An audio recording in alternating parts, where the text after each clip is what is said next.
Und jetzt das Heute-Journal mit Hannah Zimmermann und Dunja Hayali. Schönen guten Abend. Die Terrorgruppe Hamas hat der israelischen Regierung einen 3-Stufen-Plan vorgelegt.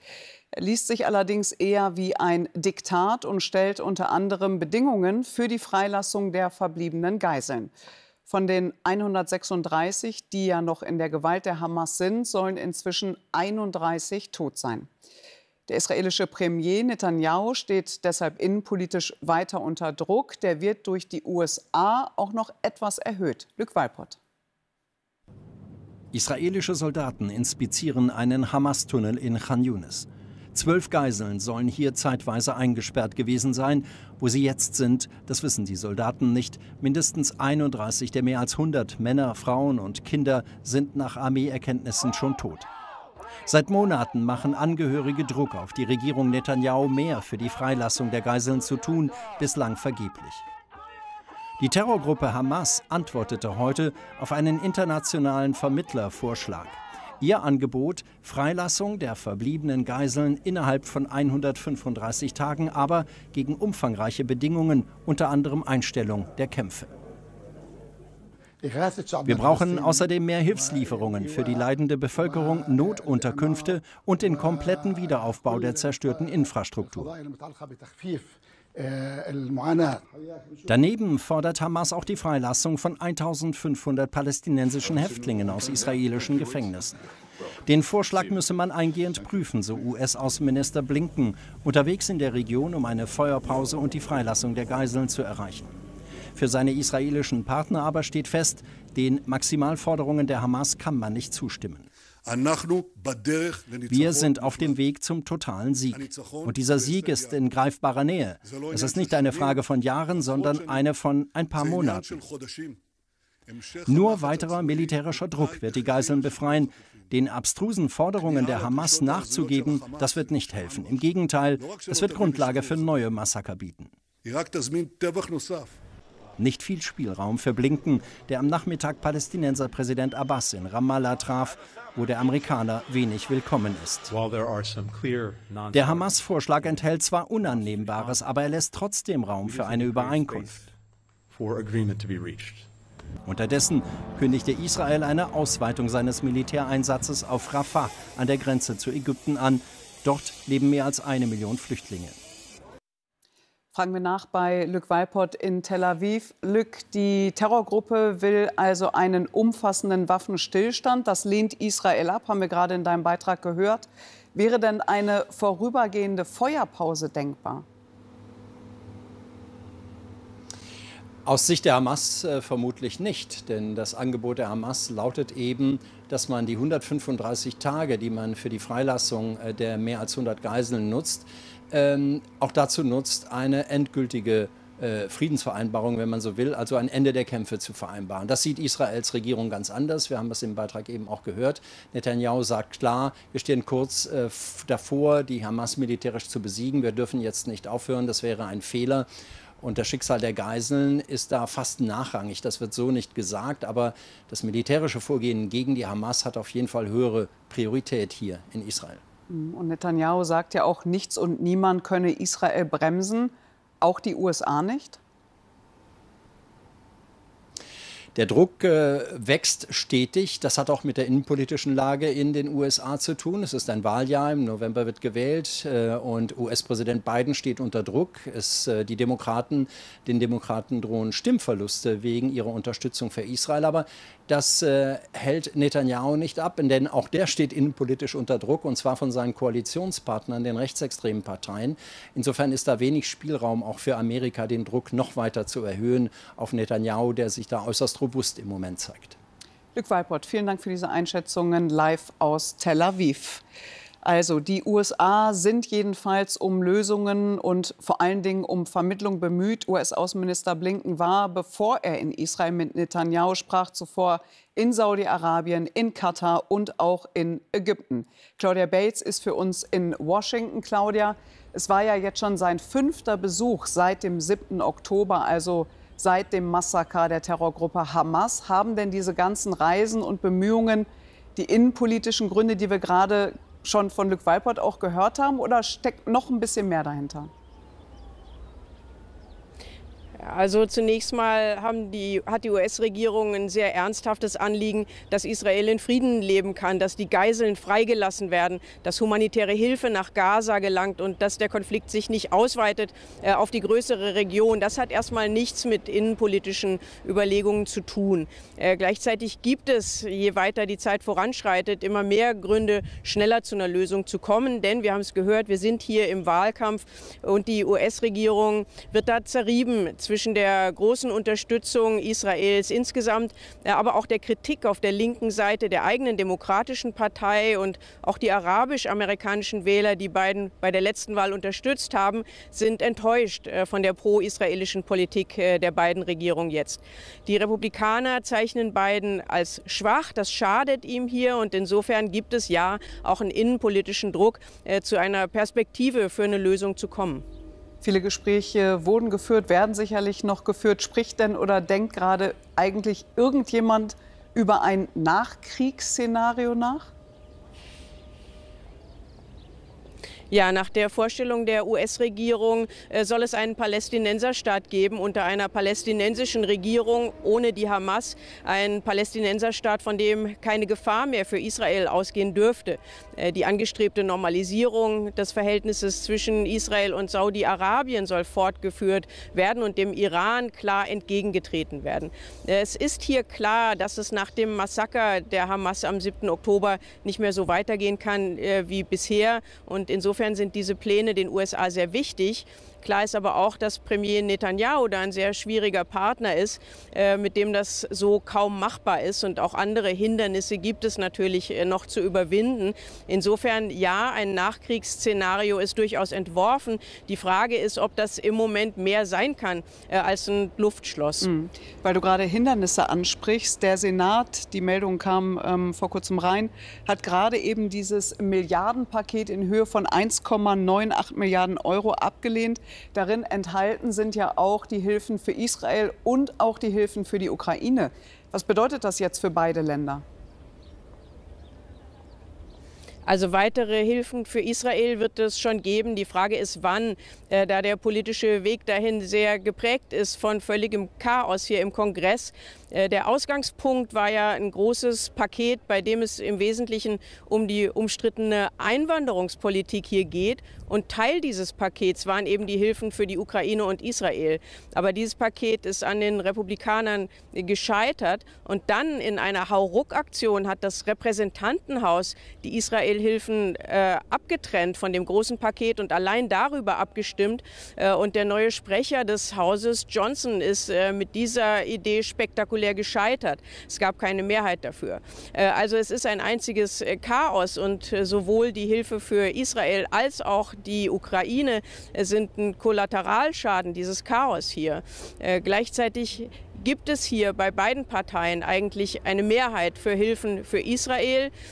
Und sie werden sicher kommen, sobald hier wieder halbwegs seriös Politik gemacht wird im Kongress. Für die Ukraine-Hilfen ist es komplizierter, weil mehr Republikaner das torpedieren, und es ist noch nicht klar, wie man da zu einer Lösung kommt. Und ich muss mich natürlich korrigieren, es sind 109,8 Milliarden Euro, um die es geht. Claudia Bates, vielen Dank nach Washington für diese Einschätzung. Und damit zurück nach Deutschland. Kabinett billigt Entschärfung des Kinderpornografiegesetzes. Wer das heute nur als Schlagzeile gelesen hat, dürfte erst einmal den Kopf geschüttelt haben. Warum soll das entschärft werden? Ganz einfach, wer Missbrauchsabbildungen von Kindern besitzt und sie weiterleitet, dem drohen harte Strafen. Und zwar auch denjenigen, die sie ungewollt erhalten bzw. zum Beispiel in einem Elternchat als Warnung teilen. Das gilt seit 2021 und hat zu zahlreichen Problemen geführt. Über die Reform einer Reform. Britta Spiekermann. Es ist der Fall einer besorgten Mutter, die ins Visier der Ermittler geriet. Ihre 10-jährige Tochter hatte in einem Chat eine Fotomontage entdeckt von Kindergesichtern mit nackten Unterkörpern. Die Mutter leitete das Bild weiter, weil sie warnen wollte. Ich habe eine E-Mail an die Eltern des Jungen geschrieben, der das Bild in den Klassenchat gestellt hat. und habe beide Klassenlehrer in Kopie gesetzt. Damit hatte sich die Mutter strafbar gemacht. Ihr drohte mindestens 1 Jahr Freiheitsstrafe. Von Tausenden, sogar Zehntausenden Fällen dieser Art spricht Bundesjustizminister Buschmann. Er will jetzt den Erwerb, den Besitz und die Verbreitung von sogenanntem kinderpornografischem Material von einem Verbrechen auf ein Vergehen wieder runterstufen. Ich will noch einmal ganz klar sagen, damit ist in keiner Weise irgendeine Relativierung dieses schlimmen Delikts in irgendeiner Form verbunden. Unverändert bleibt die maximale Strafhöhe von bis zu 10 Jahren Freiheitsstrafe. Erst 2021 war das Strafrecht durch seine SPD-Vorgängerin verschärft worden und hatte zu einer Überlastung der Behörden geführt. Zuletzt ermittelte die Polizei in über der Hälfte der Fälle gegen Minderjährige und Eltern. Damit wurden Polizei, Staatsanwaltschaften und Gerichte blockiert, blieb weniger Zeit für wirkliche Täter. Der Mutter wurde der Prozess gemacht. Sie wurde nur zu einer Geldstrafe verurteilt, weil das Gericht keine höhere Strafe verhängen wollte. In Zukunft besteht die Möglichkeit, in bestimmten Fällen Verfahren auch wieder einzustellen. Die Verbreitung von Kinderpornografie milder zu bestrafen, klingt falsch.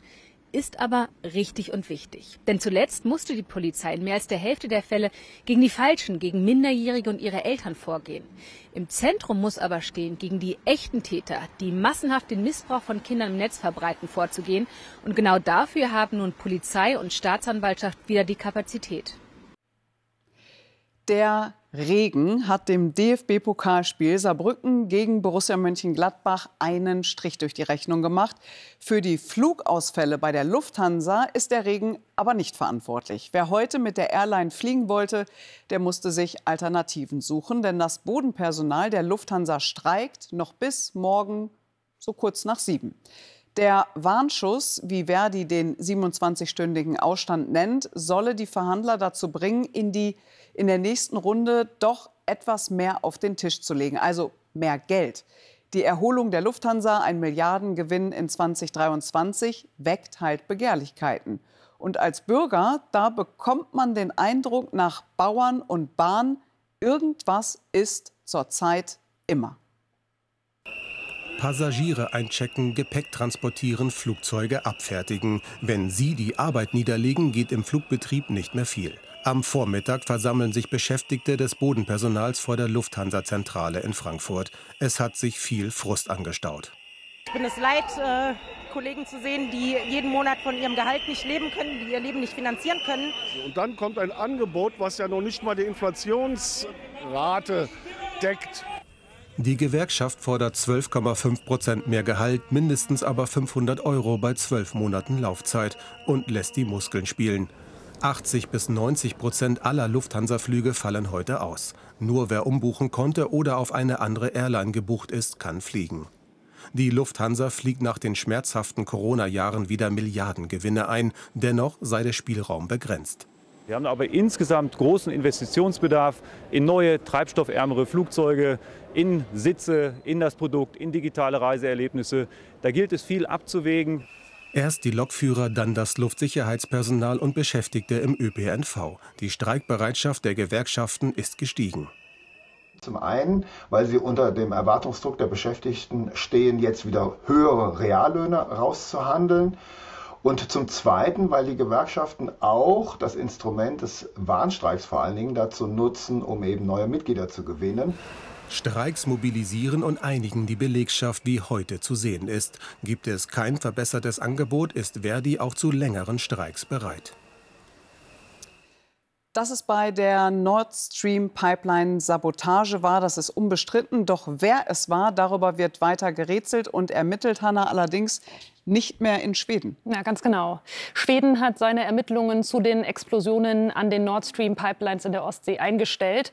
Die schwedische Justiz sei nicht zuständig, erklärte die Staatsanwaltschaft in Stockholm zur Begründung. Beweisstücke seien nun an die deutschen Behörden übergeben worden, die weiterhin ermitteln. Die Pipelines in der Nähe der Insel Bornholm waren im September 2022 durch Explosionen beschädigt worden. Russland hat in der Nacht erneut mehrere ukrainische Städte aus der Luft angegriffen. Nach ukrainischen Angaben wurden dabei mindestens 5 Menschen getötet und mehr als 30 verletzt. In Kiew trafen Raketen unter anderem ein 18-stöckiges Wohnhaus. In Teilen der Hauptstadt fiel infolge der Angriffe stundenlang der Strom aus.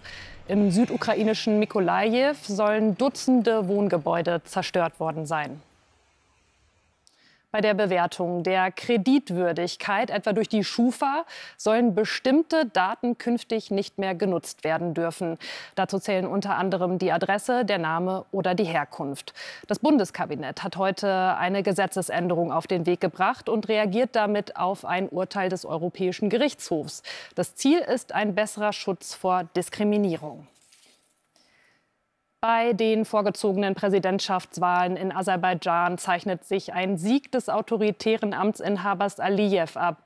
Nach Auszählung von etwas mehr als der Hälfte der Wahlbezirke kommt er nach Angaben der Zentralen Wahlkommission auf 92,1% der Stimmen.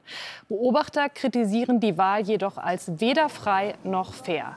Gewählt wurde auch in der Region Bergkarabach, die im vergangenen Herbst erobert wurde.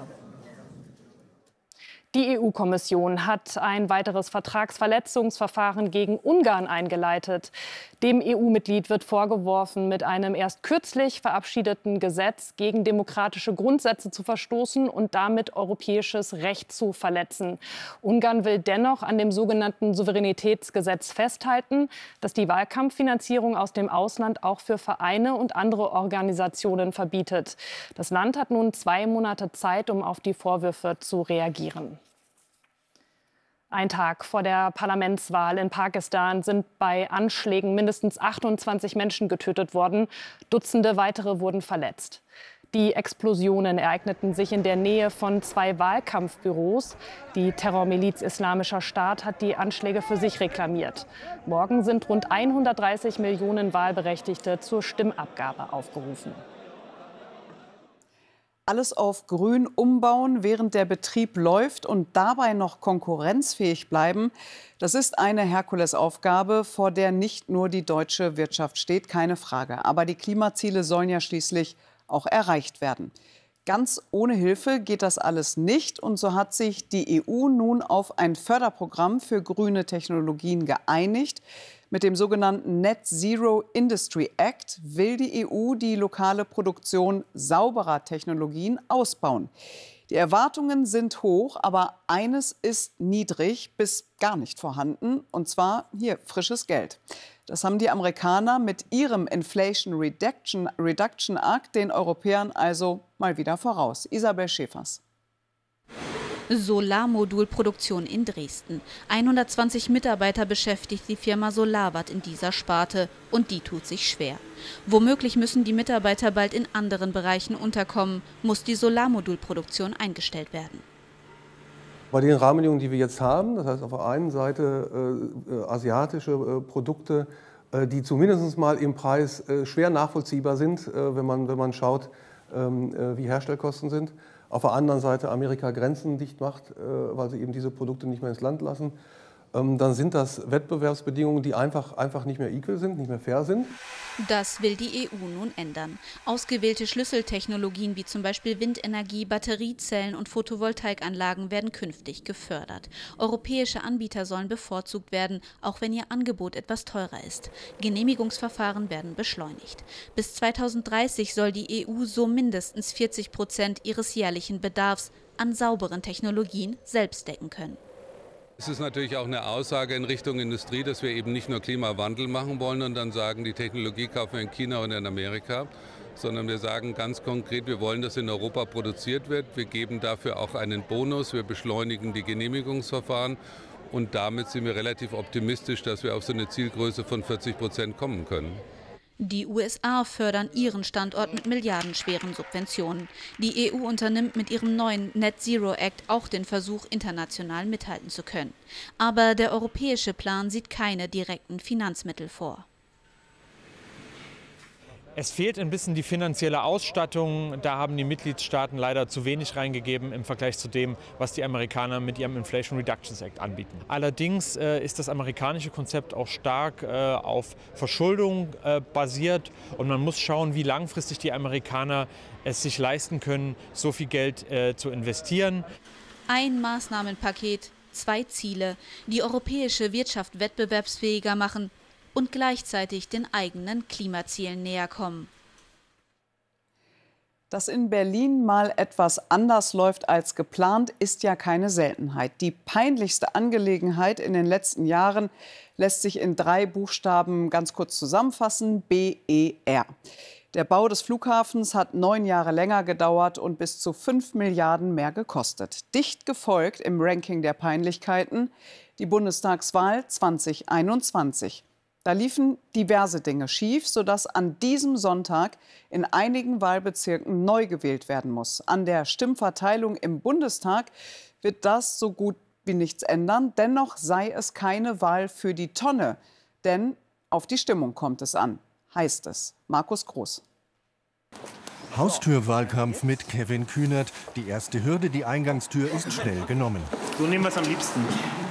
Der SPD-General wirbt um jede Stimme. Hallo, entschuldigen Sie die Störung. Kühnert ist mein Name, eine Abgeordnete. Seine SPD verliert Anhänger und Zustimmung. Kein einfacher Wahlkampf in diesen politisch aufgewühlten Zeiten. Es wählen ja bundesweit gesehen nur ganz wenige Menschen. Es geht also nicht darum, dass der Deutsche Bundestag nach dieser Wiederholungswahl ein anderer wird. Aber es wird symbolträchtig auf diese Wahl geguckt. Wie stark wird die AfD? Wie stark werden die Demokratiefeinde? Wie viele gehen zur Wahl? Wieder mal Wahlkampf in Berlin, der 3. in 3 Jahren. Doch dieser kommt eher lustlos daher. Wenige Plakate, bekannte Slogans. Die CDU wittert ihre Chance mit einer Anti-Ampel-Kampagne. Wahlkampf der besonderen Art. So etwas, was wir jetzt hier machen, hat was Gespenstisches. Das hat es ja noch nie gegeben. Die eine Straßenseite kriegt eine Wahlbenachrichtigung, die andere nicht. Wenn wir hier mit Leuten reden, sagen die Hälfte, sie haben noch keine Wahlbenachrichtigung bekommen. Und dann muss ich die enttäuschen, sagen, dann dürfen sie auch nicht wählen. Die Wahlkarte, ein Flickenteppich. 550.000 Berliner können in 455 Wahllokalen erneut abstimmen. Nur ein Fünftel der Wahlberechtigten. So hat es das Verfassungsgericht nach den massiven Wahlpannen entschieden. Mein Name ist Lisa Paus von den Grünen. Die Familienministerin und Direktkandidatin auf Werbetour. Auf der Straße muss sie sich einiges anhören. Verbessern Sie bitte Ihre Kommunikation. Ansonsten weiß ich nicht, was aus diesem Lande werden wird. Streitende Ampel, miese Umfragewerte, auch die Grünen unter Druck. Die aktuelle Diskussion um die AfD soll eigene Wähler mobilisieren. Diese Wahl ist eben wichtig, weil es ist die erste Wahl in diesem entscheidenden Wahljahr 2024. Und ich würde mich sehr freuen, wenn von Berlin, wenn auch nur für 455 Wahllokale, ein klares Zeichen ausgeht gegen rechts. Götz Frömming, AfD-Kandidat in Pankow, zeigt sich von den Anti-AfD-Protesten der letzten Wochen unbeeindruckt. Ich denke mal, dass wir unser Ergebnis jetzt der allgemeinen Stimmungslage geschuldet deutlich verbessern werden. Das letzte Mal lagen wir hier in Berlin nur bei knapp 9%. Das wird diesmal deutlich mehr sein. In aktuellen Umfragen bröckelt allerdings die Zustimmung zur AfD. Schon ein Trend? So kurios die Wahl in Berlin auch sein mag, das Ergebnis gilt als Signal für das wichtige Wahljahr. Die Ampelmehrheit, so viel steht fest, ist nicht in Gefahr. Das Viertelfinale im DFB-Pokal zwischen Saarbrücken und Gladbach fiel ja heute aus, habe ich schon erwähnt. Zu viel Regen, Platz unbespielbar. Aber Hanna, woanders wurde gekickt. Ja, ganz genau. In der Fußball-Bundesliga wurde heute gespielt. Und zwar die Nachholpartie zwischen Mainz 05 und Union Berlin. Endstand 1:1 unentschieden. Das Spiel war Mitte Januar wegen winterlicher Witterungsbedingungen und eines damit verbundenen Sicherheitsrisikos für die Zuschauer abgesagt worden. Die deutschen Biathletinnen und Biathleten haben zum Auftakt der Weltmeisterschaften im tschechischen Nové Město die ersehnte Medaille verpasst. In der Mixed-Staffel belegte das DSV-Quartett am Ende nur den 5. Platz. Für Franziska Preuß konnte die Enttäuschung kaum größer sein. Als Erste nach den beiden Männern Strehle und Navrat ins Rennen gegangen, reichten ihr vor 20.000 nass geregneten Zuschauern im Stehendanschlag auch alle 3 Nachlader nicht, um die Strafrunde zu vermeiden. Der anschließende Stolperer, ein Sinnbild für einen gebrauchten Tag. Ja, irgendwie ist mir das Laktat so reingeschossen und ich habe schon in Schießstand-Einlauf oder so in Schießstand rein, war ich schon extrem angespannt.